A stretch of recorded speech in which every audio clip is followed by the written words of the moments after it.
Liberdade de expressão. O nosso tema, a liberdade de expressão, tem relação com os trabalhos de maio de 68, pois ele consegue conectar as revoluções e aos problemas que as pessoas tinham em serem quem elas queriam ser, sem que possam ser punidas. 1968 no mundo. O movimento buscou implantar reformas liberais que eram contrárias ao socialismo centralizador e conservador soviético. O movimento dos direitos civis dos Estados Unidos e dos negros pode se relacionar com a liberdade de expressão pelo fato de ser um passo da história em que os direitos foram ouvidos e todos podiam ser livres e serem considerados cidadãos de uma sociedade livre e conservadora. Em 1964, houve o início da ditadura militar, mais conhecido como o Golpe de 64. Durante esse período, a liberdade de expressão foi negada à população brasileira. Qualquer um que dissesse qualquer coisa que fosse contra o governo era torturado, morto ou simplesmente desaparecido. A liberdade de expressão simplesmente foi negada, o que é um ato errado e deveria ser considerado um crime, mas naquela época era simplesmente o cotidiano do povo brasileiro.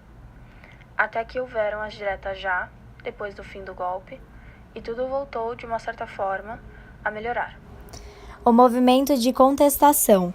Neste contexto, a liberdade de expressão foi feita por meio de duas revoluções, a Revolução Sexual e a hippie.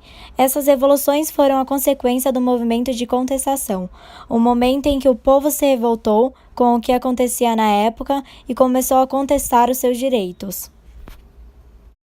O movimento hippie foi a liberdade de ser diferente e não ser julgado por isso.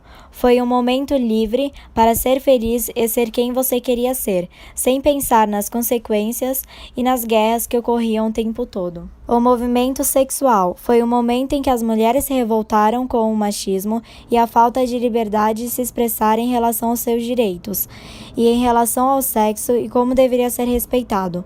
Tudo naquele tempo era um problema, já que ninguém podia falar e fazer o que queria sem ser punido. Maio de 1968. Cultura e arte. Como podemos relacionar a liberdade de expressão com a arte e com a cultura? É o mais simples e correto meio de comparação, já que a arte e a cultura são meios que o povo encontrou de demonstrar tudo o que sentiam e queriam dizer, mas não podiam para o mundo.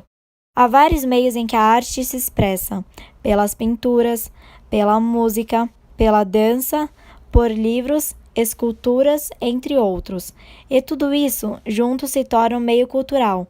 Ou seja, a arte é um meio de cultura e a cultura e arte é um grande meio, se não o principal meio de expressar a sua liberdade, de dizer ao mundo o que você sente e o que você queria que mudasse.